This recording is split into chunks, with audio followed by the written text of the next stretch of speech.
Udah masuk semua? Masih ada lagi?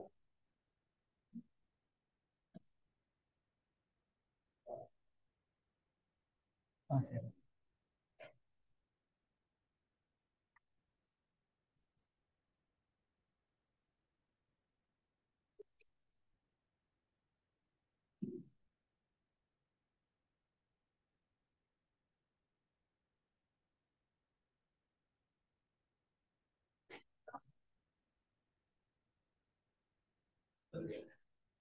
Sambil menunggu yang lain, kita mulai dulu ya. Bismillahirrahmanirrahim. Assalamualaikum warahmatullahi wabarakatuh.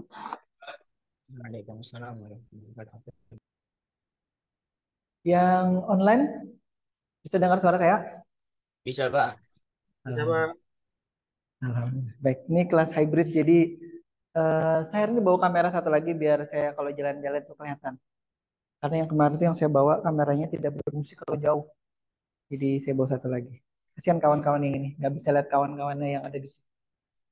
Oke, baik. Bismillahirrahmanirrahim. Alhamdulillahirrahmanirrahim. Assalatu wassalamu ala rasulillah. Sayyidina Muhammad ibn Abdullah. Kawan-kawan sekalian yang saya hormati, kita akan melanjutkan materi terkait dengan mikrokontrolnya. Saya hari ini bawa modul, tapi kita tidak atau belum mengoperasikan ini hari ini, karena memang mungkin tidak semua bawa laptop ya. Bawa laptop. Nah, nanti mungkin kalau misalkan memungkinkan kita bisa coba ini. Nanti bisa kalau saya perlihatkan di situ aja ya, kawan-kawan nanti melihat seperti apa. Tapi kita akan melihat teorinya dulu sebelum masuk ke materi ini ya, praktikumnya. Nanti sambil jalan bisa coba oleh Iqbal. Dan saya bawa kabelnya ini. Sebenarnya saya bawa 9 modul tadi. Saya bawa satu box ini ada 9.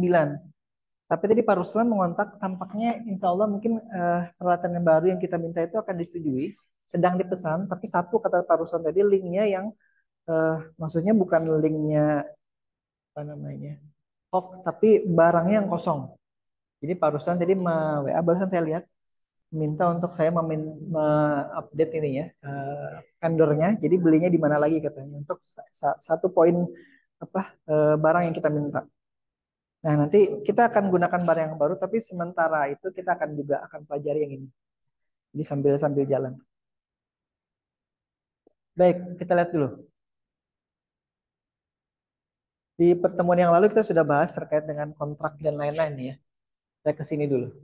Dan mikrokontrol itu apa, kemudian komponen pembentuknya apa, kita sudah bahas sedikit di pertemuan yang lalu, tapi kan kita coba lanjut lagi di pertemuan hari ini. Ini sudah semester, kok saya semester terus ya, di pertemuan yang lalu. Sauki, halo yang online, Ya, Pak. Sauki, Sauki. Bisa baca slide-nya, Pi? Bisa, Pak. Ya, baik.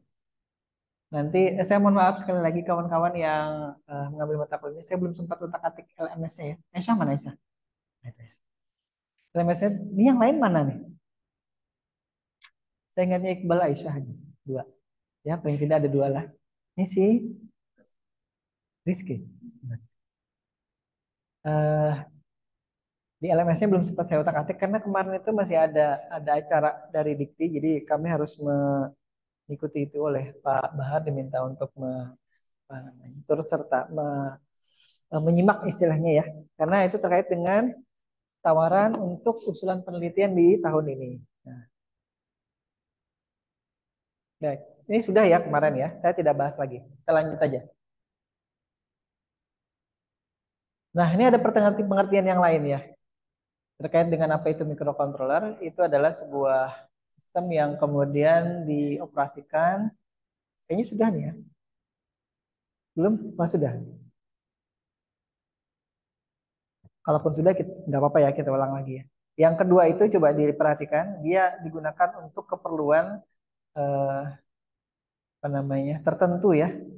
Kemudian bentuknya kecil, harganya murah, kemudian sudah dibungkus istilahnya dalam sebuah chip yang kemudian bisa digunakan sebagai perangkat embedded atau embedded system.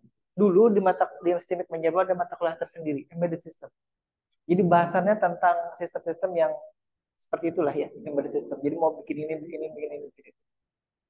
Nah kalau yang sekarang kita lebih general atau lebih umum untuk terkait dengan mata kuliah mikrokontrol ini kita akan nanti bahas beberapa mungkin penelitian yang sudah menggunakan microcontroller. Jadi ada mahasiswa saya juga.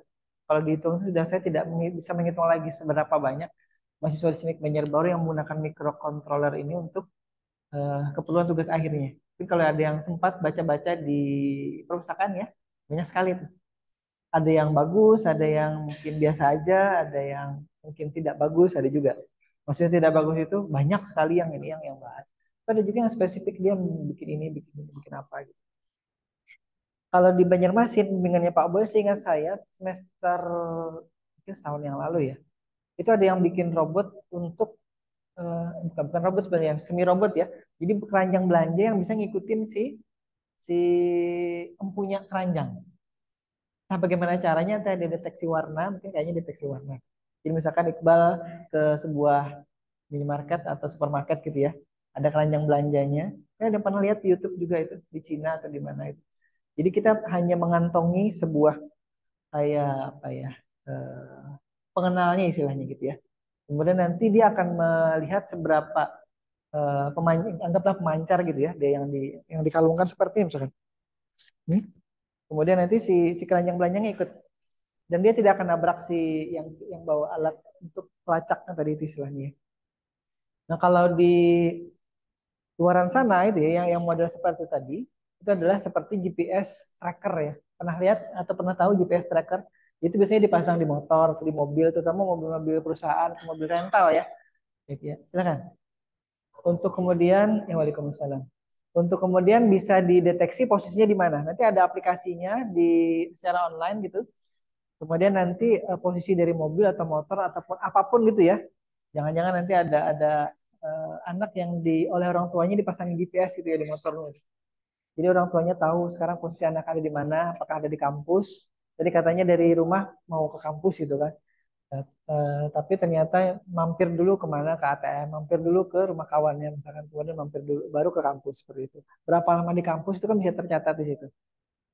Nah, itu salah satu juga yang kemudian saya tadi kaitkan dengan penelitian mahasiswa di SIMIK Banjarbaru yang membuat keranjang belanja yang bisa ngikutin si orangnya tadi empunya. Kalau tidak salah dulu dia pakai ada kameranya selalu saya lihat yang ada di Banjarmasin. Kemudian ada mungkin warna yang dideteksi. Jadi misalkan Aisyah bawa bawa entah kalung, entah apa gantungan kunci gitu yang berwarna gitu. Nanti dia akan detek itu. Aisyah jalan ke sana dia jadi ikut ke situ, ke sana, jalan-jalan. Di dalamnya artinya ada computer visionnya juga, tapi computer vision yang disederhanakan dan diproses oleh sebuah microcontroller seperti itu. Ya. Uh, saya lupa namanya. Panggilannya Dedes kalau tidak salah. Mahasiswanya itu. Kalau tidak Dedes, satunya lagi Maria gitu. Mungkin angkatan berapa ya? 2019 atau 2018 itu. Coba aja cari di ini ya. Keranjang belanja yang ya ini dia seperti robot punya kecil gitu.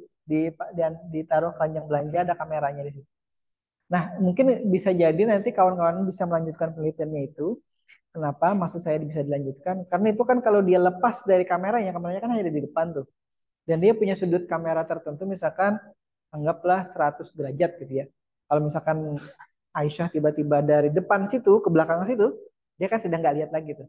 Dia kan harus mutar-mutar gitu. Kalau ternyata benda yang berwarna yang dipegang Aisyah tadi hilang dari pandangannya dia akan kacau tuh. Mungkin akan mutar terus di tempat. Gitu.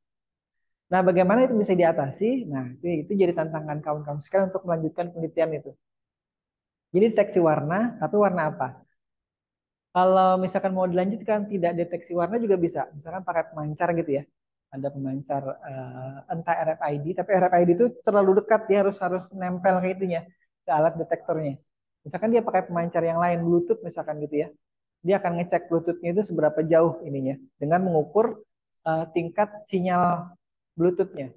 Jadi kalau sinyal Bluetoothnya dekat berarti dia akan mengikuti ke arah mananya. Tapi itu juga sulit ya. Nah, jadi kalau yang tadi kan pakai pakai kamera. Bisa jadi pakai sensor yang lain untuk kemudian bisa bisa tahu posisi orang itu ada di mana. Kalau misalkan mau ditambah kameranya ditambah lagi Pak, boleh silahkan ditambahkan. Jadi kalau tadi dia menggunakan satu microcontroller, kemudian misalkan Aisyah menggunakan dua microcontroller. Perempuan sah yang buat penelitian itu, bukan laki-laki. Jadi makanya saya menyodorkan ke kawan-kawan yang ada di sini, Aisyah misalnya salah satunya. untuk bisa melanjutkan itu. Saya lupa panggilan panggilan mahasiswanya Dedes gitu. Apakah yang Dedes apa siapa namanya saya tidak ingatnya Dedes gitu. Kemudian satunya lagi Maria itu. Tapi antara dua orang itu yang membuat penelitian terkait dengan tadi keranjang belanja. Karena itu kan keranjang belanja erat kaitannya dengan ya walaupun yang laki-laki juga biasa belanja gitu kan, misalkan kemana gitu. Tapi yang kalau keranjang belanja online itu ya semuanya tahu gitu. Tapi kalau keranjang belanja yang tadi belanja offline tapi bisa mengikuti si uh, customernya yang tadi punya keranjang itu, nah itu yang baru. Kemudian itu satu ya. Tadi permasalahannya kalau dia nanti tiba-tiba hilang dari pandangan satu. Kemudian yang kedua, kalau misalkan ada lebih dari satu keranjang belanja dan ada lebih dari satu orang yang berbelanja gitu. Itu yang diikuti yang mana? Apakah warnanya dibedakan antara yang dibawa oleh Aisyah dengan yang dibawa oleh Iqbal atau yang dibawa oleh Rizky misalkan atau dibawa yang lain gitu ya. Novel mana? Gak ada ya? Gak ada yang namanya novel? Kan. Ini kelas satunya. Antara yang dibawa oleh Iqbal, yang dibawa oleh Aisyah atau yang lain itu dibedakan oleh apa? Apakah warnanya? Atau misalkan tantangan berikutnya lagi, misalkan warna bajunya Iqbal sekarang apa nih? Abu-abu kehijauan ya, Bang. Benar nggak, Bang? Tapi Iqbal bawa bawa kalau misalkan yang dibawa untuk dideteksi warnanya itu bola misalkan ya, bolanya warnanya oranye. Suatu saat misalkan Rizky bawa berbaju oranye, kemudian oleh si sistemnya tadi dideteksi adalah juga sebagai empunya keranjang tadi juga bermasalah itu. Jadi bagaimana membedakan antara baju dengan tadi bola yang dibawa. Misalkan dia bawa bola gitu ya, atau mouse gitu. Ya, bola lah, anggaplah bola, bola kecil gitu. Warnanya oranye itu yang oleh si keranjang belanja tadi diikuti. Kemana dia jalan, di situ diikuti.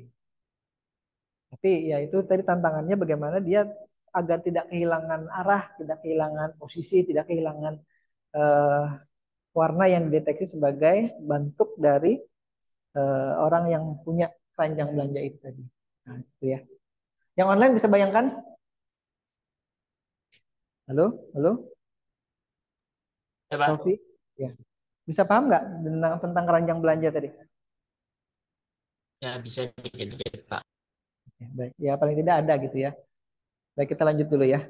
Nah itu contoh. Jadi tadi eh, saya pada saat kuliah itu biasanya ini seperti biasa akan menyelipkan kemungkinan-kemungkinan untuk kawan-kawan bisa melakukan penelitian celahnya di mana atau kemungkinan kekurangannya di mana untuk kemudian memotivasi kawan-kawan jangan sampai nanti habis mengambil mata kuliah ini kemudian ya kan habis ada kuliah yang berikutnya lagi paling tidak nanti sudah ada gambaran sedikit bagaimana bisa melanjutkan penelitian yang sudah ada gitu ya Kia yang kacamata siapa namanya. Hah? Ini oh ini Rida yang sana namanya siapa. Rabi bukan Robi ya Rabi ya karena kawan saya Robin.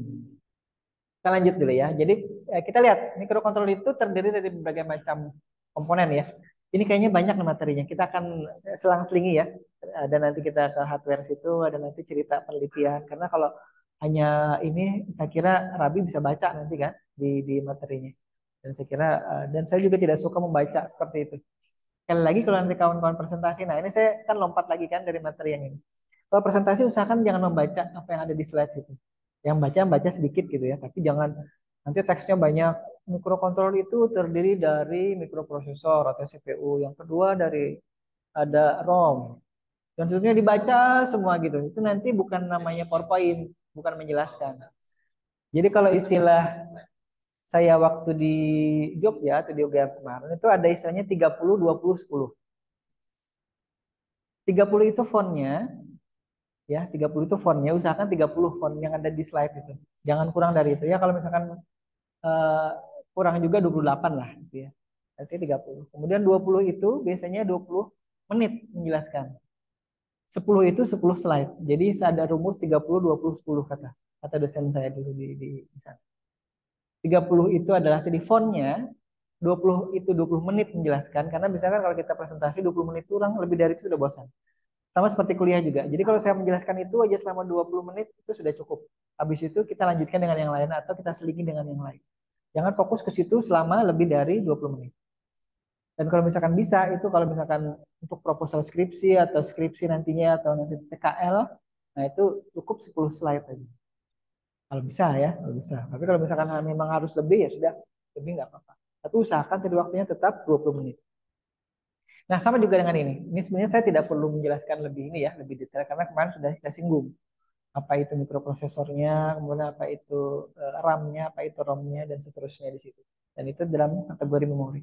Yang perlu diingat bahwa microcontroller itu ROM-nya lebih besar daripada si RAM-nya. Itu aja. Karena mikroprosesor itu kan nanti versus microcontroller adalah dari sisi ROM-nya dan dari sisi RAM-nya. Kalau sistem mikroprosesor seperti halnya laptop kita itu ya, itu RAM-nya jauh lebih besar daripada ROM-nya. ROM-nya mungkin hanya beberapa megabyte gitu ya. Tapi kalau sudah RAM-nya itu sudah mungkin 4, 8, 16, bahkan 32 giga. Tahu antara giga ke mega berapa? 1000 kan ya kalian ya. Jadi kalau misalkan tadi dari mega ke giga itu sudah jauh. Dan kalau di mikroprosesor nanti masih satuannya kilobyte. Ada yang 16 kilobyte untuk RAM-nya ya. Nah, ROM-nya biasanya lebih besar. Nah, sekarang kalau di handphone kawan-kawan sekalian itu RAM-nya kalau berapa kemarin Bang? RAM-nya Bang? RAM-nya 8, 6, 4 RAM HP-nya. 16 oh kan? ROM-nya 128. 128. Yang terpakai atau yang dipakai oleh sistemnya ROM-nya berapa, Bang? Kan biasanya RAM-nya secara spesifikasinya kan 128 kan. Yang tersisa berapa? Yang kosongnya. 100 lebih nggak? Lebih ya 100 ya. Berarti beberapa belas giga sudah terpakai oleh itu ya, oleh sistem operasi. Nah, itu dia. Itu yang perlu diamati. Jadi jangan sampai nanti ngamuk gitu ya beli smartphone ke toko gitu. Ah, ini tulisannya 64, kenapa sisa 50 gitu kan? Ngamuk, dilempar ini. Jangan gitu. Karena apa? Karena kita harus tahu, orang informatika harus tahu bahwa ada nanti bagian dari ROM itu yang digunakan oleh sistem operasi eh, apa namanya? Smartphone ya. Jadi misalkan dari 64 tersisa 58, itu jangan heran. Jangan jangan ngamuk ke penjualnya. Jadi penjualnya juga tidak tahu teknologi atau tidak tahu tentang teori itu, dia juga bingung juga, ah nggak tahu Pak, speknya 64. Tapi kenapa sih saya mau 58 gitu ya, 58 giga. Itu jangan-jangan ini. Nah, kita lanjut dulu. Nah, sekarang saya masuk ke sini. Karena di microcontroller itu biasanya ada yang namanya I/O. I/O port itu sama seperti komputer ya. Dulu belajar apa ya? PTI ya namanya ya. Pengantar teknologi informasi ya kan. Itu kan diajari. Komputer itu ada inputnya, ada atau masukannya, ada outputnya. Misalkan perangkat inputnya nanti ada keyboard, ada mouse, ada apa lagi? Hmm? Ada mikrofon, kamera gitu ya. Nah, kalau yang outputnya misalkan ada layar, printer, apa lagi? Speaker. Ada lagi nggak? Selain itu? Selain tidak itu ya yang umum ya. Printer, speaker, apa tadi satunya? Ya bisa ya, yang macam-macam ya. Baik, itu tadi. Nah, di microcontroller yang kecil ini, jadi kita harus amati dulu bahwa yang sekarang atau yang kemarin saya bawa itu juga sebenarnya adalah sebuah programmer. Nah, yang ini juga sama. Ini programmer, modul programmer namanya modul. Kenapa disebut modul? Karena di dalamnya ada berbagai macam komponen. Misalkan yang pertama mikrokontrolnya sendiri. Ini mikrokontrolnya berbeda dengan yang saya bawa kemarin ya. Nah, kalau yang saya bawa kemarin itu agak besar, yang mungkin lebih besar dari jempol ini. Kemudian ada juga satunya lagi yang saya bawa kemarin itu yang mungkin sekuku saya ini anunya bentuknya. Yang ini beda lagi. Ini ada sekian belas pin atau sekian puluh pin di sini. Saya tidak ingat persis ini berapa puluh pin ya. Ini adalah ATmega 328 kalau tidak salah. Nah, dan boardnya ini modul Arduino Uno namanya. Nanti kalau misalkan masuk kita ke arduino.cc www.arduino.cc gitu ya. Nanti masuk situ kita akan disuguhi berbagai macam Arduino hardware. Ada Uno, ada Nano, ada Lollipop. Lollipop itu ya kayak permen ya, Lollipop ya. Ada itu yang kayak Lollipop. Ini ada yang suka itu silahkan nanti beli yang itu.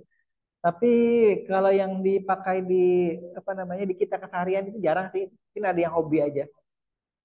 Mungkin memang karena suka permen lollipop itu beli aja gitu yang lollipop. Bentuknya bulat, atau lingkaran gitu. Di samping-samping kirinya itu pot-potnya. Mikrokontrolernya di tengah. Kalau ini bisa biasa ya, ini persegi panjang. Nah, kenapa disebut modul tadi sekali lagi? Karena dia punya mikrokontrolernya, dia punya I/O port di sini. I/O port itu dia nanti bisa terhubung keluar dan ke dalam gitu ya. Dan dia untuk I/O portnya juga dia bisa terhubung gini. Ini port B, USB Type B ya, bukan port B, USB Type B, mohon maaf.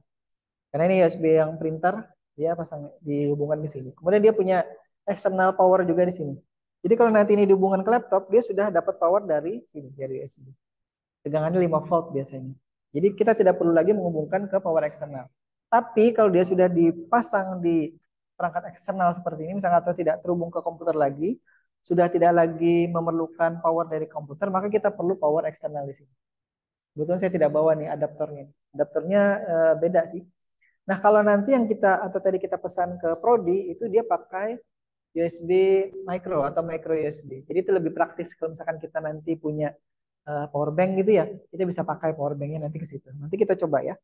Kalau misalkan sudah datang barangnya. Tadi kata perusahaan sudah dipesan sebagian. Nah, itu tadi terkait dengan I/O portnya. Jadi nanti dia bisa dihubungkan ke perangkat luar. Kalau apa namanya, saya dulu ya, mikrokontroler itu saya hubungkan ke LCD yang ini. Karena saya dulu waktu S1 itu membuat namanya warung telekomunikasi berbasis Windows. Bisa bayangkan? Yang online bisa bayangkan? Tahu wartel? Halo yang online? Halo, halo. Ya, halo Pak. Ini siapa? Sauki ya? Bisa oke Pak?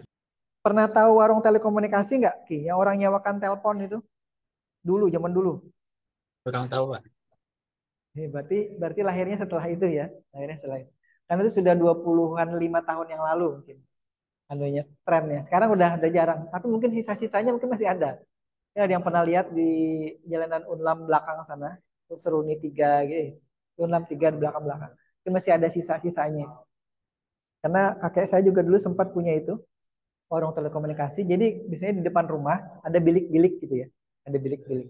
Ada kamar-kamar kecilnya sekitar setengah meter kali setengah meter, ada pintunya, ada telepon di dalamnya, ada display ini di dalamnya.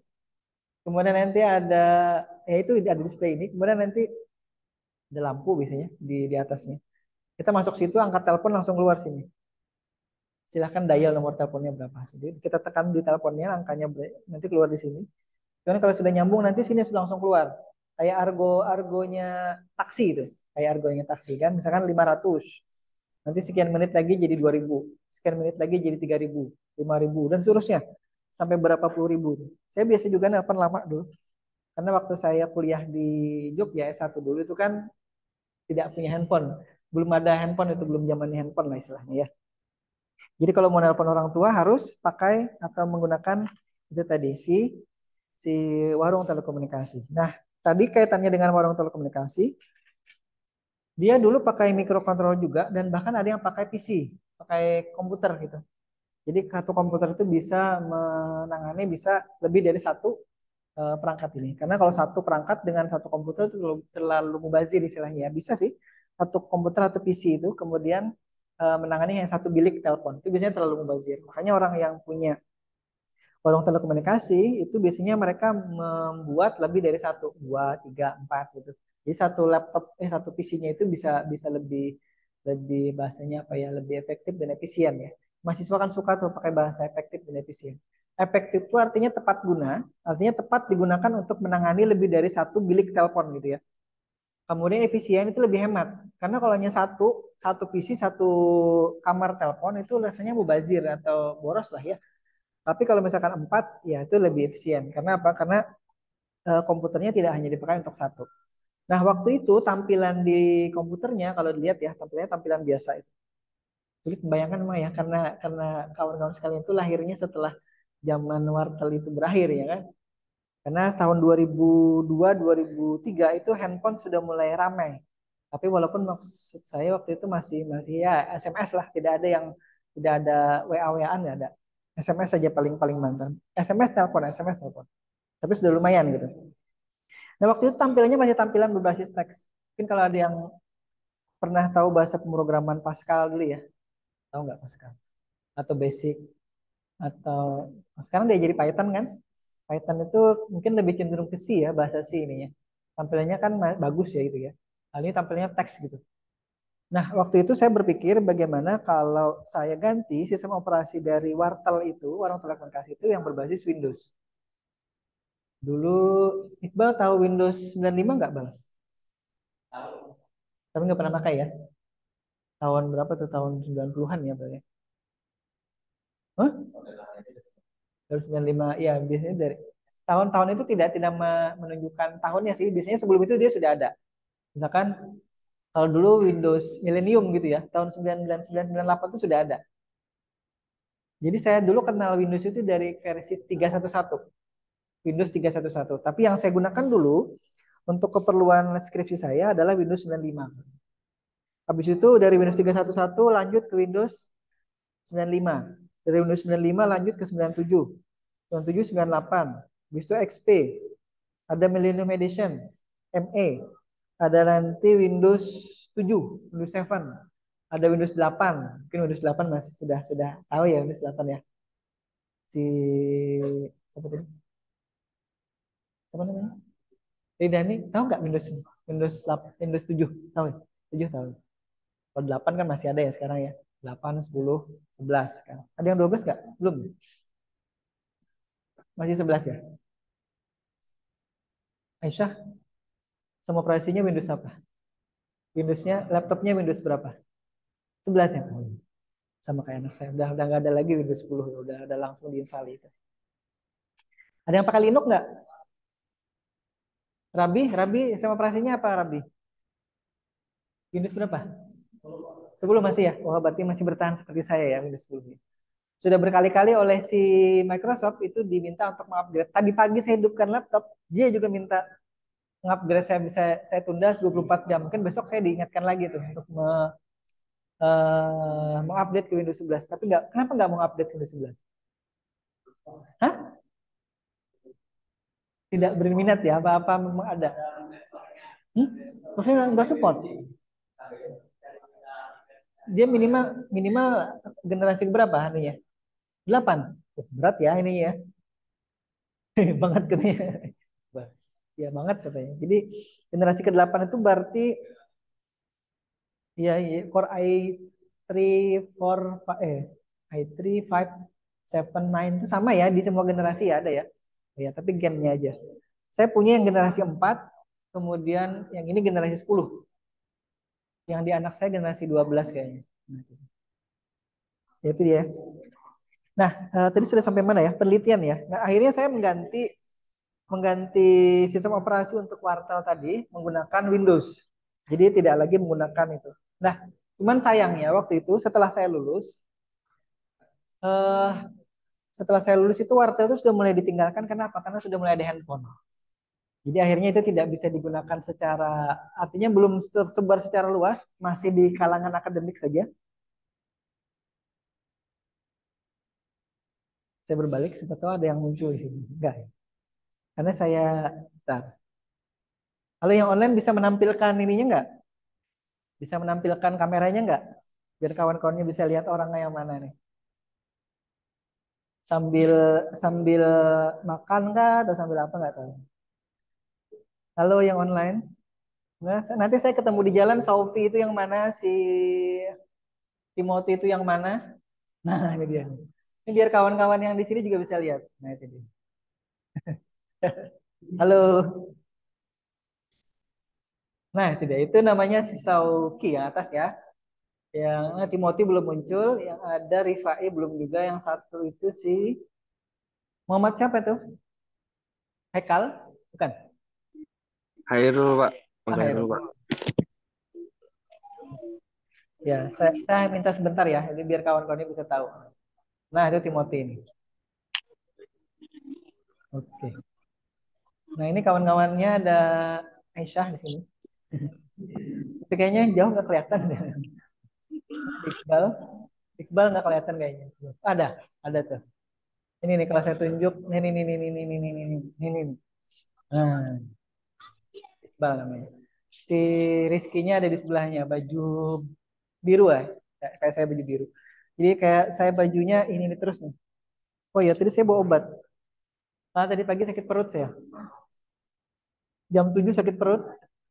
Saya pikir kalau sakit perutnya tidak berhenti, saya tidak jadi ke sini.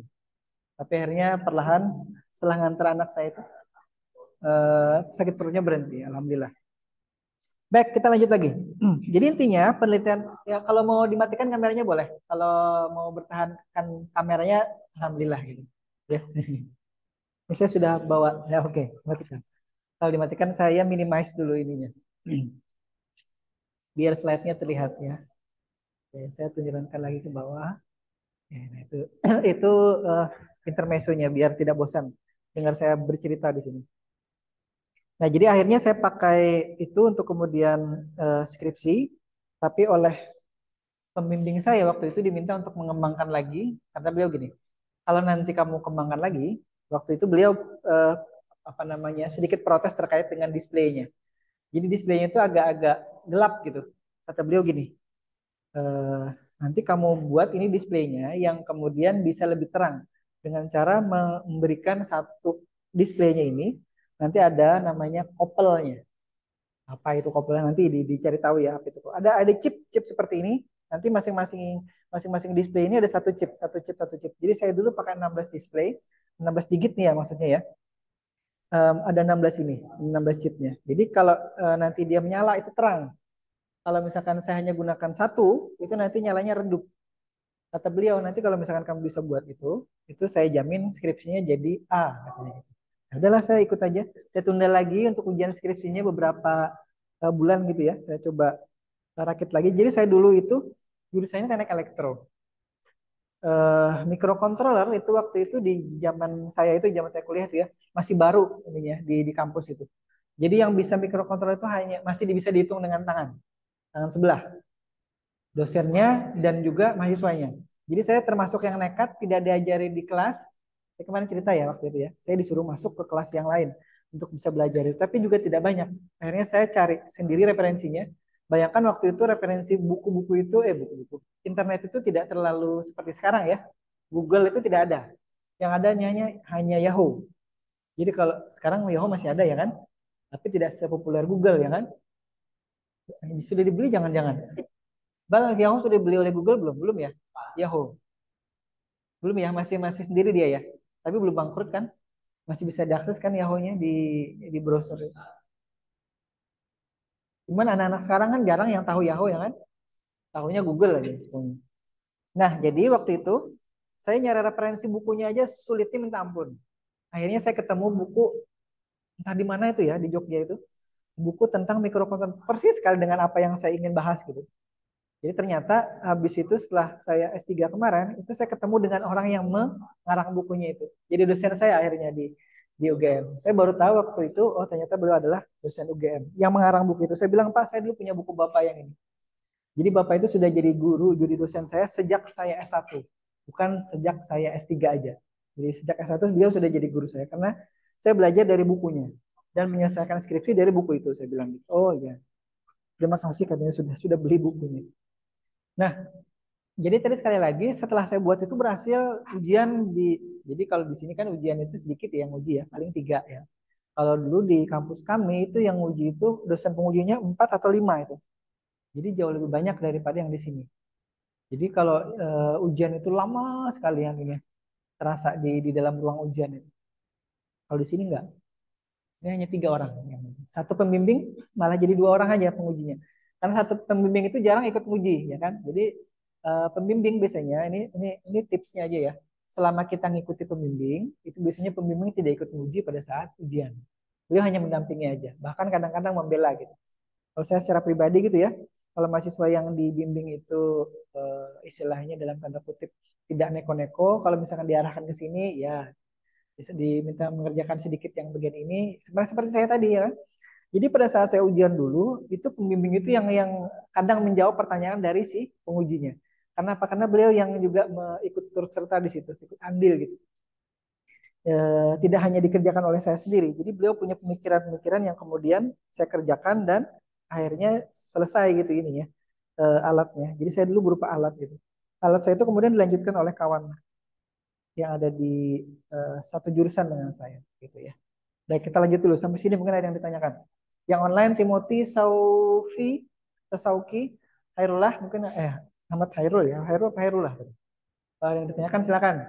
Ini speakernya saya pasangkan ke LCD situ. Jadi dia keluarnya di situ, bukan di laptop saya. Dan laptop saya tidak terlalu kencang suaranya. Kita lanjut dulu ya. Jadi tadi salah satu penelitian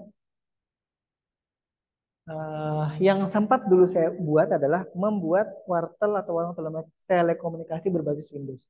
Tapi saya buat dulu tidak satu, dua kalau tidak salah, dua bilik. Jadi saya bisa pasangnya telepon dua di situ, satu PC atau satu komputer, kemudian displaynya juga ada dua di situ. Itu sudah dicoba. Jadi saya itu memulai penelitiannya memang dari nol sama sekali. Saya tidak tahu telepon, saya tidak belajar, maksudnya tidak diajari telepon gitu ya di kuliahnya. Tidak diajari microcontroller, tapi kalau pemrograman saya dulu pakainya DLP. Masih ada nggak DLP sekarang? Sekarang pakai Python ya, orang-orang banyak ya. Yang di sini semester 4 ya? 4 apa 6? 4. Sekarang semester 4. Sudah bahasa pemrograman apa aja yang diajari? Sekarang Python ya? Sebelumnya bahasa apa? Semester 1 2. C++. C++ sudah. PHP sudah. Oke, sudah banyak berarti ya. Baik, pesan saya kuasai salah satu atau salah duanya. Salah satu aja ya, jangan salah dua ya. Nanti kebanyakan salah.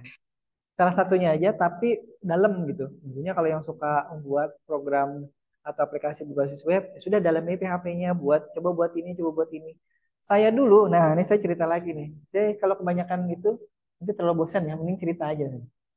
Kalau teori sekali lagi tadi si Rabi bisa baca gitu kan. Tidak perlu saya jelaskan terlalu detail. Saya cerita aja. Dulu saya itu penasaran kalau membuat website itu tidak hanya tampilan klik-klik biasa itu aja. Jadi saya penasaran bagaimana membuat website yang ada animasinya. Nah, saya kurang tahu dulu sekarang masih ada nggak ya. Saya dulu buatkan untuk asrama saya dulu. Karena saya tinggal di asrama tuh kan. Tinggal di kos mungkin setengah tahun, habis itu saya nggak tinggal di asrama. Satu, di asrama lebih murah. Yang kedua, di asrama itu cenderung orang-orangnya kan orang-orang benua semua gitu kan. Tapi ada juga yang tidak suka tinggal di asrama karena teman-temannya kan itu aja. Maksudnya sama orang Banjar, sama orang Kalimantan gitu. Kalau di kos-kosan itu kan macam-macam kan ya. Ada yang suka eh, bersahabat dengan yang dari luar pulau dari mana-mana itu ya. Ada tergantung orangnya sih. Kalau saya cenderung ya tadi salah satunya pertimbangannya adalah kalau di asrama lebih murah. Nah terkait dengan itu tadi saya membuatkan website yang ada animasinya. Jadi saya dulu kalau pakai HTML dulu ada ya HTML. PHP belum belum ada waktu itu. Jadi saya pakai HTML. Tapi saya mencoba menggunakan aplikasi namanya ini. Nggak tahu sekarang masih ada apa tidak itu. Kayaknya masih ada deh, tapi sudah lebih lebih bagus lagi.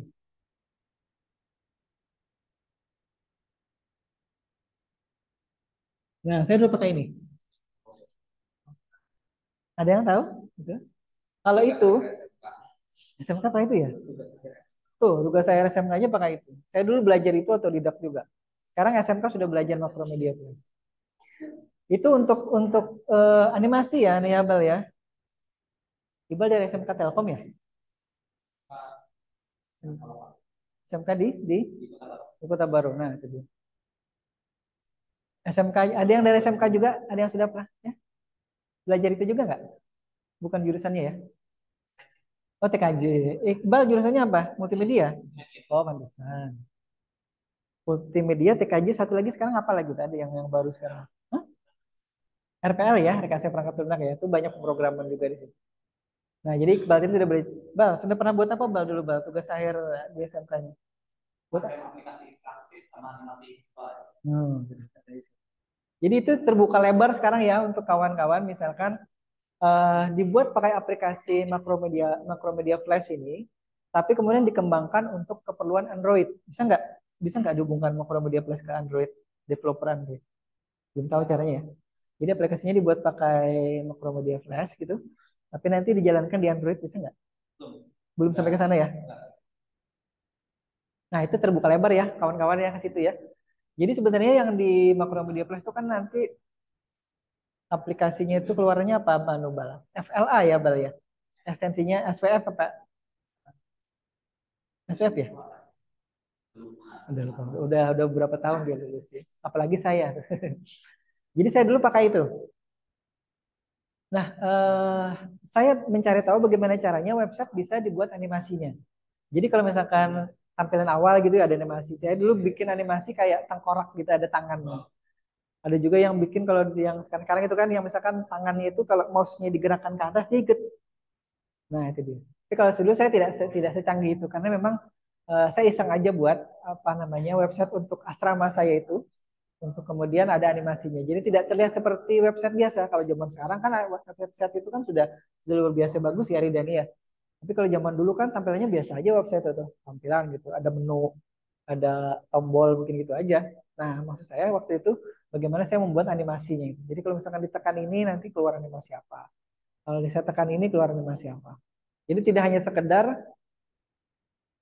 klik muncul gitu, klik muncul. Jadi munculnya itu ada animasinya gitu, entah berputar entah seperti apa. Nah, saya dulu pakai itu. Nah, jadi sekali lagi tadi yang kemungkinan mungkin kawan-kawan bisa juga kembangkan ya. Mungkin ada yang tertarik ke arah Android dan juga animasi tadi. Itu bisa pakai animasi Macromedia Flash itu. Tapi dicari tahu bisa nggak si Android developer atau Android apa namanya? Bal. Jadi kalau orang buat aplikasi Android itu Android apa nama aplikasi? Nggak tahu nggak? Nggak belum pernah ke situ ya? Yang tahu nggak? Android Studio. Baik. Nah, ini dia Android Studio. Bisa tidak Android Studio itu baca file dari Macromedia Flash gitu. Nah, kan ada juga yang baca misalkan dari aplikasi 3D Max gitu ya. Ada yang baca aplikasi apa Blender misalkan. Nah, itu saya kurang tahu karena memang saya tidak lagi berkecimpung ke arah situ. Dulu saya juga ngedit video ya waktu sebelum jadi awal-awal mengajar itu juga saya sambil sambil punya usaha tambahan lah istilahnya gitu ya. Saya ngedit video juga. Terus saya pakai saya lupa nama aplikasinya. Nantilah saya ingat-ingat ya. Tapi sekarang udah nggak ada lagi aplikasi itu. Itu aplikasi yang menyerupai kalau sekarang apa yang terkenal untuk edit video, Bal? Bal, untuk edit video aplikasi yang terkenal apa? Tahu ini. Karena Iqbal juga lagi diskusi dia di situ. Hmm? The Premiere. Nah, apalagi? Filmora mana berapa?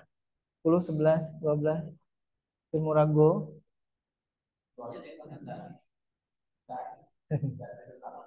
Tahu. Enakan mana Filmora sama Adobe Premiere? Adobe ya. Tapi saya sampai sekarang belum bisa Adobe. Karena ribet sekali. Dulu juga saya tidak pakai Adobe.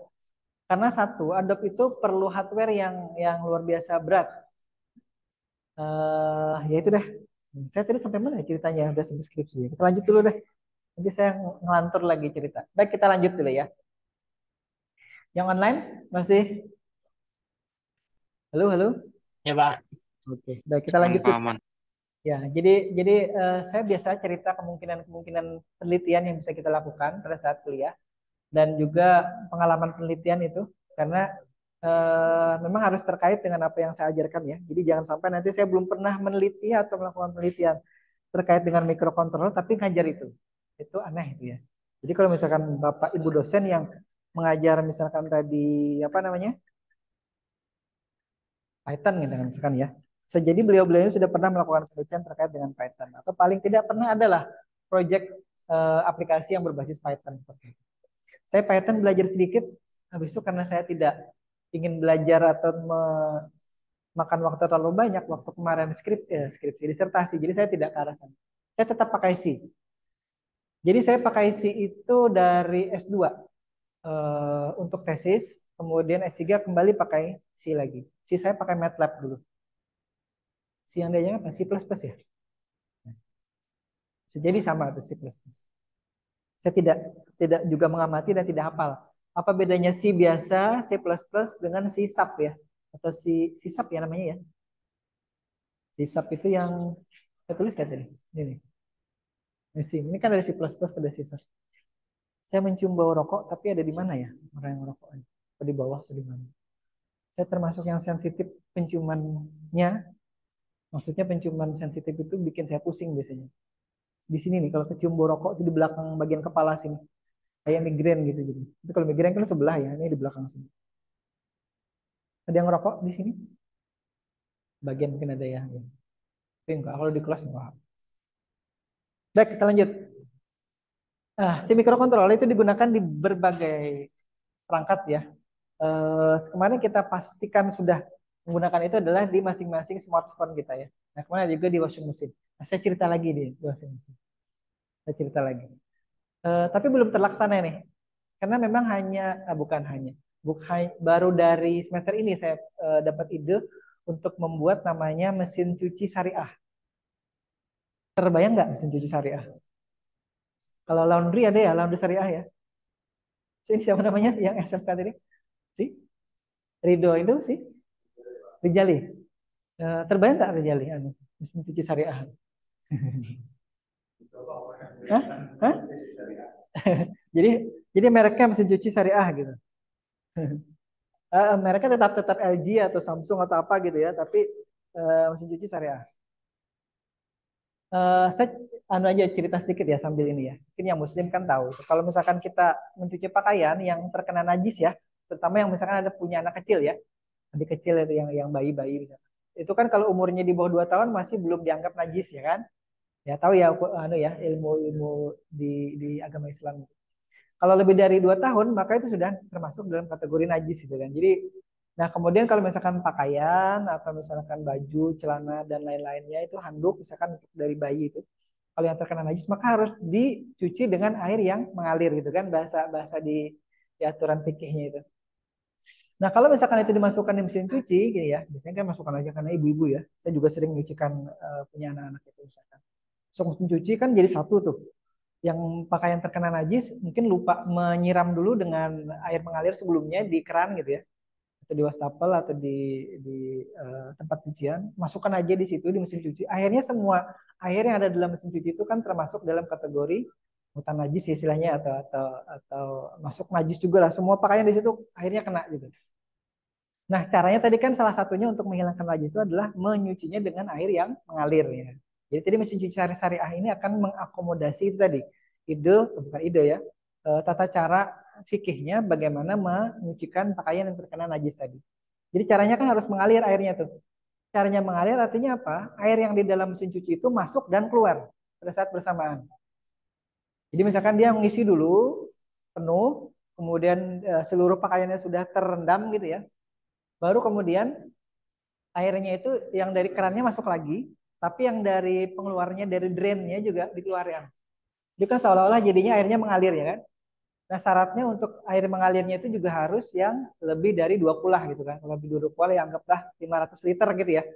Se, kalau tandon 500 liter berarti ya setandonan gitu. Maksudnya terhubung ke situ.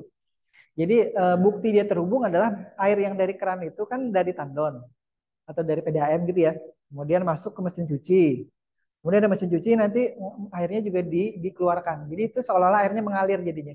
Dari tandon yang tadi atau dari PDAM yang lebih dari 2 kulah jumlahnya masuk ke mesin cuci, kemudian airnya mengalir gitu. Nah, ide-idenya itu kemudian dicuci misalkan beberapa kali. Jadi sekali mengalir misalkan beberapa menit, anggap 2 menit gitu ya. Mengalir airnya, kemudian dibuang airnya, cuci lagi, masukkan lagi 2 menit sampai 3 kali misalkan. Nah, itu kira-kira memang perlu penelitian ya. Apakah tadi kan yang namanya najis itu harus tidak terlihat apa namanya bekasnya dan harus tidak tercium baunya. Kenapa tadi saya menghubungkan ke sensitif bau tadi? Jadi kalau mungkin tidak semua orang sensitif bau tadi ya. Tapi sebagian lagi seperti saya misalkan itu sudah sensitif terhadap bebauan. Nah, jadi dengan 3 kali menyuci dengan mengalirkan air tadi itu bisa jadi salah satu syarat untuk kemudian menghilangkan najis dari pakaian. Dan tadi yang tidak sengaja terkena atau tercampur itu juga akhirnya bisa. Karena ada salah satu mazhab itu kan yang kemudian dengan cara memasukkan air yang lebih dari 2 kulah, maka air yang tadinya itu mutan najis atau termasuk najis itu bisa jadi air yang suci atau menyucikan seperti itu. Nah, terbayang ya kira-kira ya, yang suka nyuci ini kan tahu tuh. Tapi yang jadi masalah itu kan mesin cuci biasa kan tidak ada yang seperti itu. Kan ya kecuali si Aisyah misalkan nyuci drainnya lupa menutup ya saya airnya mengalir aja terus sampai setengah jam kok nggak penuh-penuh nih karena ternyata drainnya keluar gitu. Tapi kecuali Aisyah menggunakan mesin cuci yang sudah otomatis gitu kan. Jadi pada saat sudah penuh airnya, misalkan sekian liter, kemudian kan dia kan berhenti kan, nutup kan itunya kan. Eh, mesin cucinya mesin cuci apa sah? Pakai mesin cuci nggak di rumah? Mesin cuci yang mana? Yang 2 tabung manual apa yang 1 tabung? 1 tabung. Nah itu kan pasti dia nanti buka buka apa namanya katup kerannya, pompa mesinnya hidup gitu kan, jalan. Pada saat dia sudah cukup, sih dia nutup. Ya kan gitu kan? Tapi kan tidak dia serta merta, tidak ada satu kasus sambil jalan air sambil buang air nggak ada, kan? Pasti nanti buang air aja. Nanti jalan air aja. Nah ini nanti harus kita modifikasi di situnya. Itulah gunanya si microcontroller nanti menggantikan program yang ada di controller mesin cuci untuk kemudian menjadikannya sebuah mesin cuci yang syariah tadi. Bagus ya, bagus nggak idenya nggak tahu nih. Pokoknya itulah ide-ide saya gitu. Karena sekali lagi kadang-kadang orang bukan orang sih, kebanyakan orang kan tidak sadar itu kadang-kadang. Mungkin ada pakaiannya yang kemudian terkena najis, akhirnya masuk semuanya ke dalam mesin cucinya itu. Yang online bisa bayangkan? Bisa, Pak. Nah, ada yang mau nggak penelitian itu? Sama-sama kita teliti di sini. Itu bisa lebih dari 1 orang ya nanti di judul itu. Jadi mesin cuci syariah. Nanti fokusnya kemana? Fokus ke pembuatan kontrolernya, kemudian ada fokus ke pembuatan driver. Bagaimana memodifikasi perangkat yang ada di mesin cuci yang ada gitu.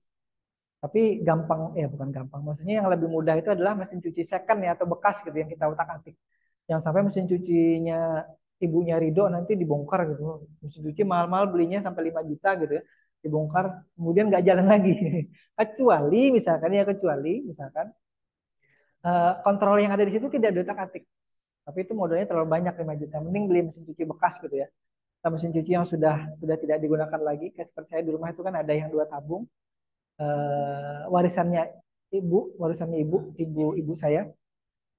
Kemudian satu lagi mesin cuci 1 tabung tapi yang bukaan depan. Saya bukan depan apa bukaan atas? Mesin cucinya bukan atas atau bukan depan? Atas ya. Karena paling paling ya, paling praktis yang bukan atas. Karena kalau bukaan depan itu lebih lebih ribet. Karena apa? Karena dia memasukkan banyu pakai pompa, masukkan airnya pakai pompa, mengeluarkan air pun pakai pompa. Nah, maksud saya tadi dengan model yang dia mengeluarkan dan memasukkan airnya pakai pompa, itu kita bisa modifikasi. Jadi pompa untuk mengeluarkan, jadi sambil jalan, pompa masuk jalankan, pompa keluar juga dijalankan. Seolah airnya mengalir gitu kan di rumah. Ya itulah idenya ya. Jadi saya punya ide tadi karena kita tadi membahas terkait dengan washing machine. Sampai situ dulu. Ridho bisa bayangkan? Ya jangan mesin cuci ibunya dibongkar ya Ridho ya nanti ya. Nanti kita sama-sama. Kalau mau penelitian itu, saya punya mesin cucinya. Tidak perlu beli mesin cuci. Hanya perlu niat saja. Niat mau gitu melakukan penelitian itu. Nanti kita bahas sama-sama. Kita garap sama-sama. Kemudian di situ contoh yang lainnya adalah remote controller. Ada yang bawa remote? Remote apa tuh? Remote sepeda motor ya? Nah, pernah bongkar nggak? Belum ya? Kalau ganti baterai sudah pernah? Belum pernah. Nah, nanti kalau pas ganti baterai kelihatan di situ ada PCB-nya. Ada papan kecil seperti ini. Entah warnanya coklat, merah, biru atau hijau. Ya, kita tidak tahu di dalam situ ya. Itu ada di dalamnya.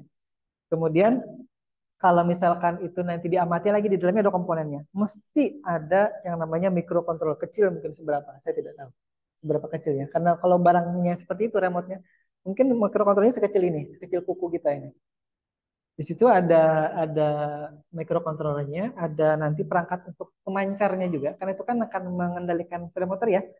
Sepeda motornya disuruh apa? Suruh kunci, disuruh hidup, atau disuruh standby alarmnya gitu. Nah, seperti itu. Tapi dia tidak bisa dikendalikan dari sepeda motornya kan? Nah, yang baru lagi itu kan ada yang bisa pakai apa, Bang? Pakai handphone itu ya, Bang ya? Nah, sepeda motormu ada pakai handphone nggak? Bisa connect. Belum ya? Rizky, ada nggak? Tahu nggak, Ki? Saya lupa nama sepeda motor, nggak tahu entah Honda atau Yamaha atau Suzuki. Hah? Ada ya? Yang bisa dari handphone juga. Jadi selain remote control yang dipegang oleh Rido, itu ada lagi yang bisa dia dipantaunya dari smartphone ya. Jadi ada Bluetooth-nya. Nah, tapi kita konteksnya sekarang ke remote itu. Di remote ada yang punya TV, punya ya rata-rata TV ya. Pernah nggak amati di depannya itu ada kayak LED kecil gitu? Tapi warnanya biasanya tidak merah sih, putih biasanya atau bening gitu. Pernah amati ya? Kemudian pernah nggak sambil dipencet, kemudian yang tadi LED yang di depan remote controller TV atau AC itu hadapkan ke kamera handphone. Jadi kamera handphone dinyalakan, jadi dihadapkan gitu. Kelihatan nggak ada nanti kedap-kedip warna di situ? Kalau tidak nanti sampai rumah dicoba ya. Ya, dicoba. Nah itu biasanya yang digunakan oleh remote control seperti remote control AC atau remote control TV, apalagi ya di rumah itu ya AC dan ya dua itulah contohnya ya. Itu biasanya mereka menggunakan infrared ya, inframerah itu maksudnya. Sebagian handphone juga ada itu ya, infrared, namanya infrared blasternya ya, IR blasternya. Ya, Nokia lama katanya Iqbal. Kemudian kalau tadi kita ke konteksnya remote control, tadi kalau misalkan nanti dilihat di situ ya, maka untuk membuat lampu inframerahnya tadi berkedap-kedip itu tidak bisa dengan langsung lampu infrared yang ini ya. Ini kan lampu LED biasa nih. Itu LED infrared. Lampu infrared maksudnya. Kan hubungkan ke baterai langsung nyala atau hubungkan ke sumber tegangan positif negatif langsung nyala. Kalau itu juga dihubungkan ke positif negatif dia langsung nyala. Tapi nyalanya nyala biasa aja, nyala seperti lampu ini gitu. Tapi pada saat kita amati dengan menggunakan kamera handphone itu nanti, jadi kamera handphone dinyalakan gitu ya. Tidak usah dipoto itunya, udah dinyalakan aja. Itu remote-nya dipencet. Asal baterainya tidak habis ya. Ini kan ada kedap-kedip, kedap-kedip, kedap-kedip, kedap-kedip, kedap-kedip. Nah, untuk membuat dia kedap-kedip itu kan ada frekuensinya. Maksudnya setiap detik dia berkedip berapa kali itu. Nah, oleh kamera handphone itu tertangkap, tapi oleh mata kita tidak kelihatan. Karena panjang-panjang gelombang dari inframerah itu tidak terlihat oleh mata kita. Kecuali mata sebagian orang yang sensitif ya. Seperti orang yang bisa lihat dunia lain gitu kan, dia bisa melihat mungkin frekuensi yang di luar dari frekuensi yang umum seperti ini. Jadi inframerah itu kan pada dasarnya tidak bisa dilihat. Nah, untuk membuat dia bisa berkedap-kedip itu harus ada juga namanya controllernya. Makanya di remote control itu ada microcontroller sebagai aplikasi sistem kontrolnya. Yang di online punya TV, Sauki, Punya Pak. pernah ngamati nggak remote controllernya? Biasanya kalau pindah channel ada yang apa? Lampu merahnya ternyala biasanya Pak. Nah, itu dia. Jadi kalau tukang servis itu juga biasanya sebelum dia apa namanya memponis bahwa remote itu rusak atau kita pun nanti bisa bisa juga ya sebelum memponis remote itu rusak setelah diganti baterainya baru sudah dicoba maka kita akan tes itu tadi katanya ada lampu warna merah katanya nyalanya karena kamera kita handphone itu bisa menangkap infrared blaster dari remote control itu tadi kalau mata kita nggak bisa lihat seolah-olah kita lihat mati aja gitu kan. Tapi pada saat kita hadapkan ke kamera seperti ini, kamera gitu, itu kelihatan. Jadi siapa? Sauki apa Hairul? Apa Timothy? Halo? Oke Pak. Oh, Sauki. Remote apa Ki yang diamati? Remote TV Pak. Oh, remote itu. Ya, baik. Terima kasih ya informasinya ya. Kita lanjut lagi. Apa bedanya clock and watch? Clock itu di dinding, watch itu di Tidak ada ya. Jadi nah itu smartwatch bukan? Hah? Yang di apa namanya? Yang dipakai smartwatch bukan? Digital biasa ya. Tapi digital biasa juga ada microcontrollernya. Kenapa ada microcontrollernya? Karena untuk membaca namanya real time clock. Nah, sebentar. Di sini ada namanya chip RTC. Kita belum belum ke sini ya. Tapi kita akan nanti bahas bahas lebih detail. Di sini ada namanya RTC. Di dalam smartphone-nya si seperti namanya Rijal nih. Maaf nih. Karena namanya seperti nama mertua saya jadi agak ini disebut. Namanya ini RTC. Real time clock. Nah, modul ini biasanya hampir ada di semua jam digital. Nah, saya kurang tahu ini apakah nanti masih berfungsi apa tidak. Mungkin kawan-kawan yang pernah merakit PC atau pernah membongkar laptopnya itu akan menemukan baterai serupa juga seperti ini. Itu adalah tapi kadang-kadang ada juga baterainya pakai lithium. Ada juga yang baterainya mungkin kotak gitu. Tapi untuk laptop-laptop jadul atau PC-PC jadul itu ya, PC-PC yang lama itu pakai ini dia. Pakai baterai namanya 2032 kalau tidak salah serinya. ini ada chip RTC namanya, real time clock. Isinya adalah clock atau jam selama dari tahun mungkin dari tahun 1 mungkin ya sampai tahun berapa gitu nanti di sini. Tahun 2099 atau tahun 9999 4 digit gitu ya. Sekarang kan baru 2023 kan. Masih masih bisa nih. Nah, jadi kalau di smart di jamnya si Jali tadi, maka di situ ada juga namanya RTC-nya. Tapi ya tidak sebesar ini. Kalau sebesar ini nanti jamnya mau seberapa besarnya? Kecil sekali ya di dalam situ. Nah, jadi dia dan juga di hemat energi. Satu, dia membaca ini. Kedua, dia akan menampilkan di LCD-nya. Nah, kan ada LCD-nya kan? Nah, kemudian tiga, bisa jadi nanti dia akan menyalakan alarm. Ya kan ada alarmnya kan? Bunyi nggak nanti dia? Ada bunyinya nggak? Oh, nggak pakai bunyi ya. Itu berarti dua aja ya. Dia membaca RTC dan menampilkan di sini. Titit, titit, itu ada nggak?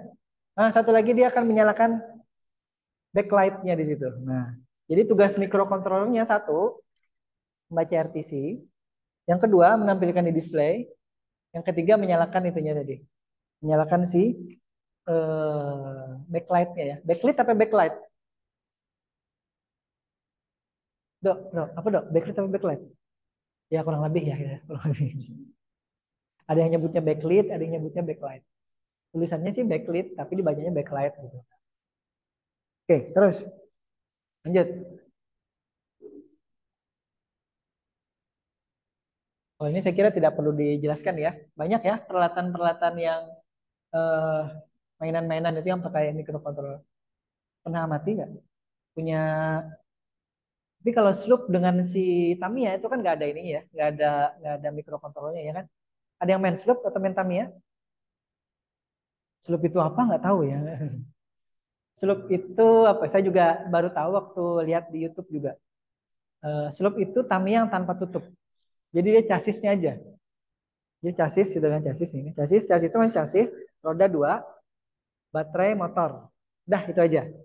Nah, paling bumper dan rollernya, roller bumper. Itu aja. Jadi nggak ada tutupnya. Kalau Tamiya zaman saya kecil itu kan ada tutupnya kan. Bentuknya masih bentuk mobil lah gitu. Atau mobil F1 atau mobil balap atau mobil truk atau mobil apa gitu. Macam-macam. Nah, itu di games di permainan-mainan itu sudah pakai itu. Sudah kita lewati. Tidak perlu dijelaskan lebih detail. Audio video. Ada yang punya contoh? Dulu ada namanya MP3 player. Ada namanya MP4 player. Waktu zaman-zaman dulu ya. Terus zaman saya jualan dulu mungkin 2004, 2005. Tapi sekarang udah nggak lagi. Apa? Karena sekarang sudah ada smartphone. Smartphone bisa semuanya. Ya kan? Bisa nonton video, bisa memutar musik, bisa video call, bisa apa mau macam-macam dah. Jadi yang model-model seperti itu tidak terlalu banyak lagi. Tapi kalau zaman saya kuliah, saya pakainya Walkman. Jangan nggak ada yang tahu Walkman itu apa? Tahu nggak Walkman? Kan ada Walkman, ada Discman, habis itu ada MP3 player, ada MP4 player, habis itu smartphone masuk. Walkman itu isinya kaset, bukan isinya. Dia hanya pemutar kaset sebenarnya, pemutar kaset tape. Wah, udah zaman jadul sekali dah itu dah. Mungkin kalau saya cerita nggak ada yang pernah lihat itu barangnya. Ya nanti aja cari aja ya. Walkman tulisannya WALK gini. Bal pernah lihat ini nggak Bal? Bal.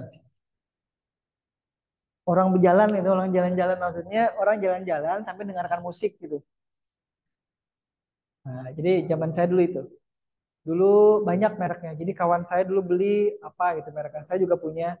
Tapi biasanya itu kalau zaman dulu tuh kan baterainya cepat habis ya ganti. Nanti habis itu beli baterai yang bisa dicas lagi. Nah, itu dia. Nah, terganti ini sudah pakai itu ya zaman dulu.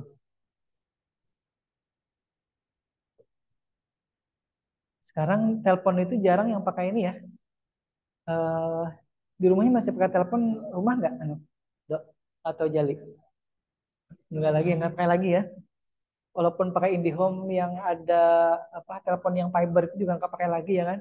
Udah orang-orang semua masing-masing pakai smartphone, pakai handphone gitu. Jadi udah nggak pakai lagi. Jadi tidak terlalu bahas lagi itu ya. Pokoknya ada dulu gitu. Ini ada. Ini juga sudah jarang, tapi sekarang masih ada nih. Pernah nggak misalkan hubungi PLN gitu ya, atau pengaduan internet. Pengaduan internet nomornya berapa? Lupa saya dulu ada nomornya. Tapi yang PLN saya masih ingat 123. Jadi kalau misalkan kita nelpon 0511 123, nanti dia akan terhubung ke PLN, pengaduan PLN lokal Kalimantan Selatan. Nanti di situ kan ada mesin dulu jawab. Selamat datang di layanan PLN. Tekan 1 untuk berbicara dengan operator. Tekan 2 untuk apa gitu lagi ya. Nah itu yang menjawab adalah mesin. Kalau kita nanti tekan 1 dan dia ke operator, maka setelah nanti antrian si operator yang sekian banyak itu habis, kita akan diberikan ke operator A, B, C, D, E. Dulu mahasiswa kita ada yang bekerja di Telkom. Jadi setiap kali kalau saya nelpon itu yang jawab dia. Karena dia itu dulu zamannya Plexi, tahu Plexi nggak? Telepon CDMA dulu. Nah, HP Plexi dulu. Karena layanan dari Telkom itu Telkom Plexi. Sebenarnya layanan ininya kan kalau yang kita sekarang kan GSM kan itu kan. Nah, kalau yang itu CDMA. Aduh, saya lupa namanya, singkatannya itu kode apa gitu. Tapi intinya telepon lokal yang di wireless kan. Kalau dulu kan telepon lokal itu kan angkanya 32 berapa, kalau di sini 7 ya depannya ya, banyak baru ya. Misalkan 772 123 misalkan gitu. Sekarang kalau dulu ada juga yang telepon depannya 7 itu berarti dia Plexi. Plexi itu artinya CDMA. Plexi itu maksudnya dari apa namanya? Telepon lokal tapi wireless. Habis itu tidak hanya Plexi, ada lagi Smartfren kalau nggak salah dulu. Smartfren itu sebelum berubah ke GSM dia CDMA. Jadi saya juga punya dulu Smartfren yang CDMA, kemudian masuk ke GSM. Handphonenya ganti. Baik, kita lanjut dulu. Smartphone saya kira tidak perlu dijelaskan. Nah ini dia. Kredit card atau ATM sekarang itu ada yang amati nggak? Rata-rata punya ATM ya? Pernah nggak lihat ada chipnya di situ? Iya, rekening. Nah, itu dia. Itu ada chipnya. Pada dasarnya itu sebuah microcontroller juga yang bisa nyimpan, cuman dia terbatas ya kan. Hanya nyimpan ID-nya Rido atau Rijali atau si Ridani atau Rabi atau Aisyah atau si Bal gitu. Jadi masing-masing ada datanya di situ.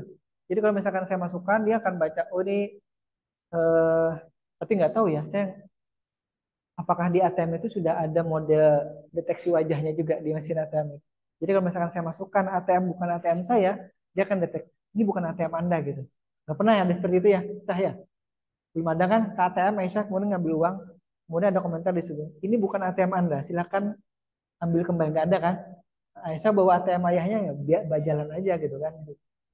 Zaman dulu kan gitu kan, kalau saya dulu waktu kuliah. Jadi yang karena tidak bisa buka rekening, yang bisa buka rekening itu kan orang tua biasanya. Jadi orang tua pinjamkan itunya kartu ATM-nya ke anak, anaknya kuliah di mana, di Jawa atau dari Hulu Sungai ke sini gitu kan, atau dari sini ke Banjarmasin sana. Jadi kalau zaman dulu kan sistem keamanannya masih belum terlalu ini. Sekarang sudah ada chip itu. Jadi chip itu yang menyimpan ya, seperti SIM card jadinya tuh. Kaki-kakinya kan seperti SIM card. SIM card itu juga sebenarnya chip juga. Tapi dia kalau dia tidak diberi tegangan, atau tidak diberi power, ya udah berdiri sendiri seperti itu. Nggak jalan nggak apa-apa. Tapi kalau sudah masuk ke mesin ATM, masuk ke smartphone, masuk ke handphone kita, itu kan dia diberi tegangan. Jadi memori yang ada di dalam itu bisa berfungsi jadinya. Bisa berfungsi itu maksudnya bisa ditulis dan bisa dibaca. Cuman sementara ini yang bisa nulis itu kan si petugas bank ya kan. Dia tidak bisa ganti kecuali PIN ATM ya kan. PIN ATM. Kecuali PIN ATM yang kemudian kita bisa ubah di mesin nanti yang mengubahkan data yang ada di chip ATM kita itu tadi. Nah, itu jadi kalau ditanya chip yang ada di kartu kredit, kalau itu contohnya kartu kredit ya. Di kartu ATM kita itu adalah sebuah microcontroller sebenarnya. Microcontroller ini. Tapi jangan tanya saya itu serinya berapa. Coba dicari tahu ya. Chip atau chip microcontroller yang digunakan di kartu itu mereknya apa, serinya berapa. Coba dicari tahu. Nah, itu ada gigabit Ethernet, tahu ya, LAN card masing. Alhamdulillah. Laptop saya sudah tidak ada colokan untuk LAN-nya. Tapi saya pakai eksternal ini. external LAN card. Di dalamnya juga ada microcontrollernya. Dalam yang itu, yang apa namanya?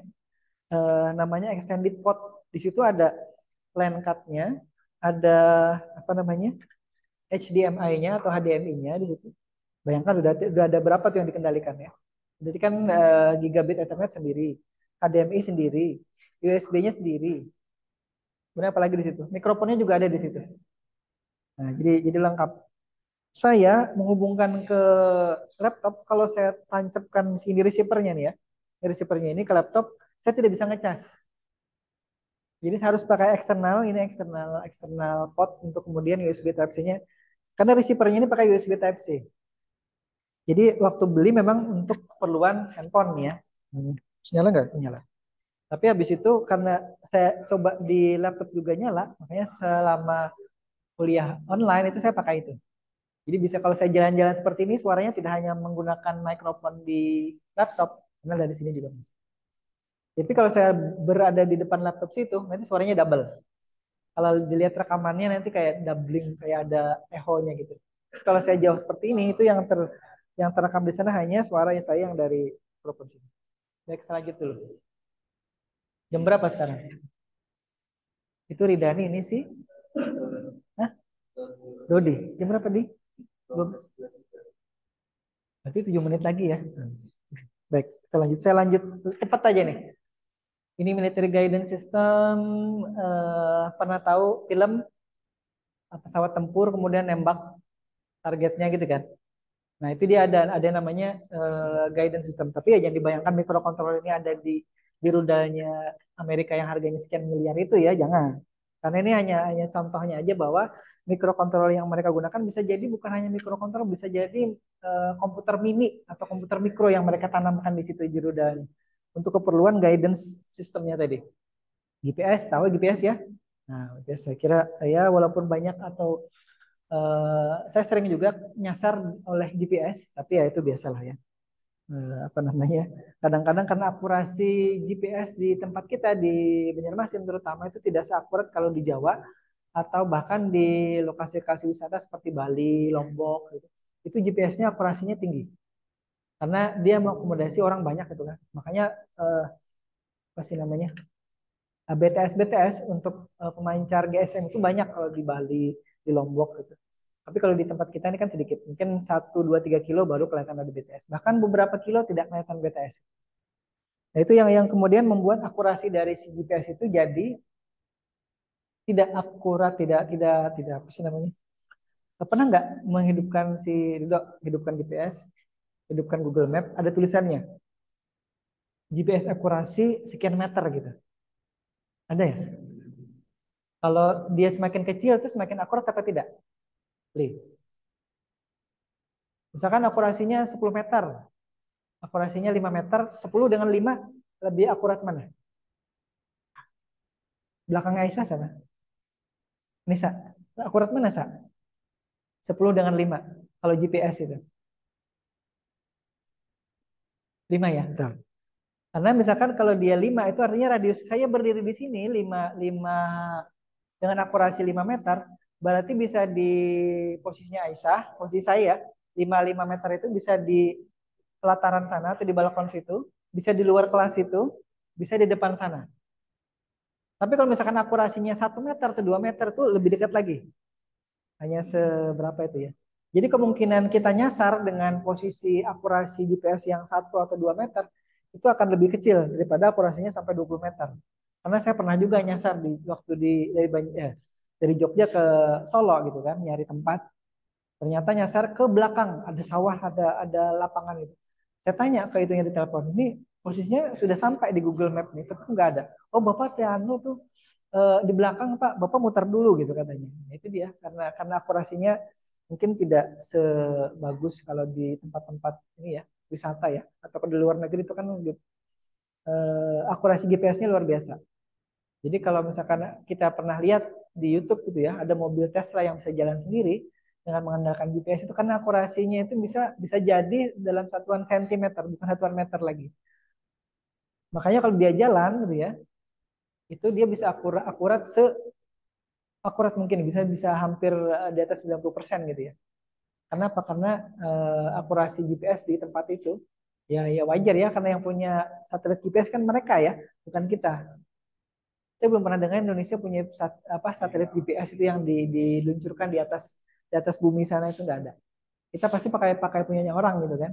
Makanya kalau pas kita men-search GPS di situ, kadang GPS-nya dapat berapa? Dapat 2, dapat 3, dapat 10. Semakin banyak, maka semakin akurat biasanya. Karena dia akan membuat algoritma yang kemudian memposisikan dan melihat posisi relatif dari GPS satu dengan GPS yang lain. Dipetakan, kemudian dia berada di titik mana. Dikombinasikan dengan peta offline-nya. Nah, itu sudah lebih rumit ya. Itu pelajarannya GIS tuh. Tapi saya tidak fokus ke sana. GIS itu apa singkatannya ya? Nanti cari tahu ya. GIS itu. Saya ke sini dulu. Karena kita sudah hampir habis. Bentar, saya lanjutkan dulu ya. Target Recognition System. Oke, terus. Itu tadi di militer ya. Lanjut dulu.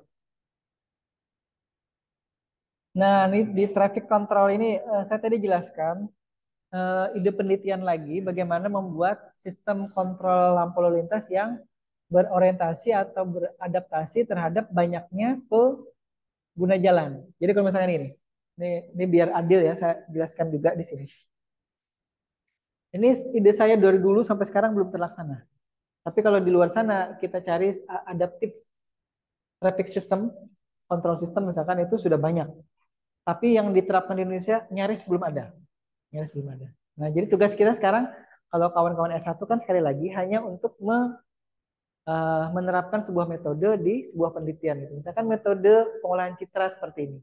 Hanya menghitung seberapa luas citra putih. Misalkan gini ya, ini tangkapan kamera dari atas sebuah perempatan lalu lintas, perempatan jalan ya, perempatan jalan. Ada jalan dari utara ke selatan, utara ke barat, ke timur nih ya, ini barat. Utara, selatan, barat, timur. Gitu. Karena ada empat ruas jalur. Dipasangi di atasnya kamera, di masing-masing ruas jalan ini mungkin sekitar 20 meter nih ya. 20 meter, situ 20 meter, 20 meter, 20 meter. Itu dicat warna putih. Suatu saat kalau ketutup warna putih di bagian selatan, itu artinya bagian selatan ini lagi padat. Nanti akan dibandingkan.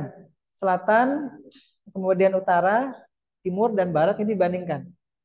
Betul ya? Bisa ditangkap logikanya yang online juga. Ini cat warna putih. Kalau misalkan ketutup ada mobil, truk, sepeda motor dan lain-lain kan warna putihnya kan berkurang jadinya kan. Jadi warna selain itu gitu ya, selain putih. Kita akan lihat.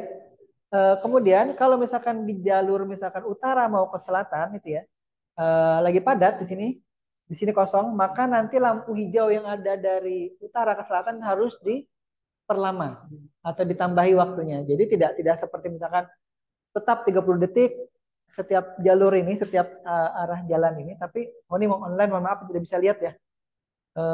Bayangkan saja ya, anggap saja apa namanya ada gambar gitu. Nanti kalau sempat saya fotokan ini.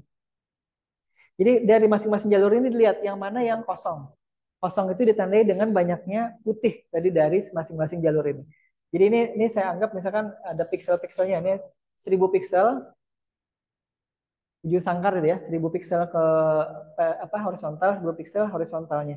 Nanti area-area ini yang kita tandai. Jadi dari pixel 400 ke pixel 600 ini itu adalah area dari utara. Ini selatan, kemudian ini adalah areal dari bagian barat, ini bagian timur. Ini yang dibaca nanti pixel ini aja. Istilah sederhananya kita akan mengcrop bagian utara, kemudian dibaca, kemudian mengcrop bagian barat dibaca, mengcrop bagian selatan baca, mengcrop bagian timur dibaca. Hasil croppingnya itu dibaca satu-satu. Bisa ya mengcrop foto ya, kalau di handphone kan gampang ya. Saya foto seperti ini, kelihatan Ridho dan apa namanya Rijali. Nanti saya crop Ridhonya sendiri, itu sendiri, si Jali sendiri. Kemudian dari Ridho dan Jali saya deteksi baju Jali itu banyak warna putihnya apa banyak warna yang lain. Kalau banyak Ridho itu ternyata kalau dideteksi banyak warna putihnya daripada warna yang lain misalkan. Nah itu dia. Jadi kita intinya mengcrop masing-masing bagian ini, kemudian kita bandingkan. Kalau sudah ketemu misalkan yang selatan tadi putihnya banyak, berarti selatan ini kan kosong.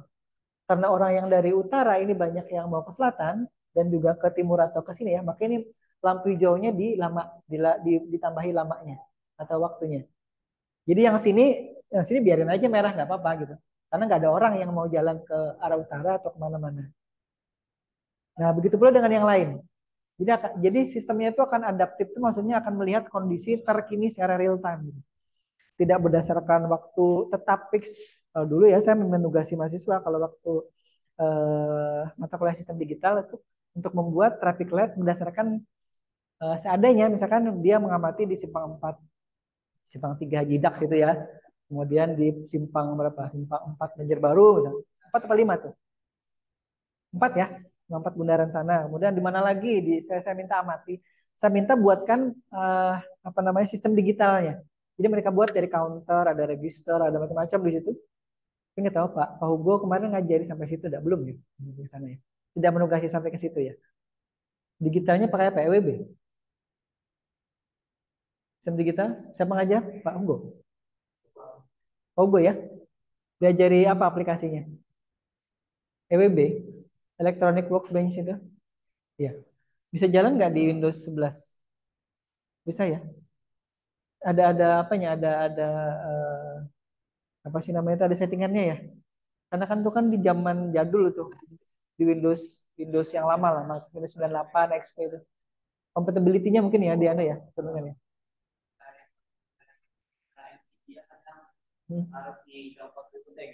Pegangnya dicopot, berarti di remove dari sistem gitu ya.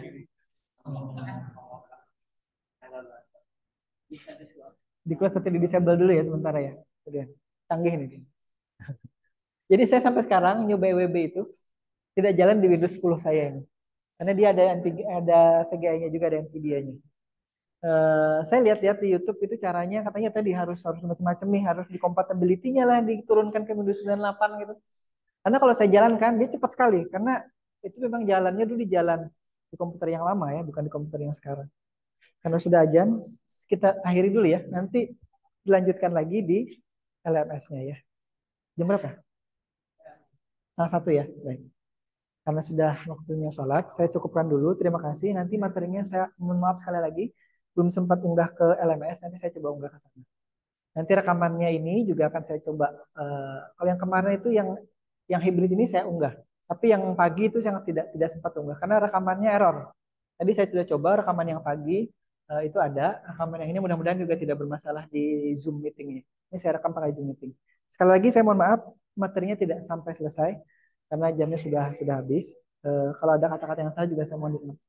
Terima kasih. Assalamualaikum warahmatullahi wabarakatuh. Waalaikumsalam Ya, warahmatullahi sampai wabarakatuh. kita ketemu lagi nanti insya Allah ya. Makasih Pak. Oke, sama-sama. Izin Pak. keluar Pak. Oke, saya juga mau izin pulang. Oke.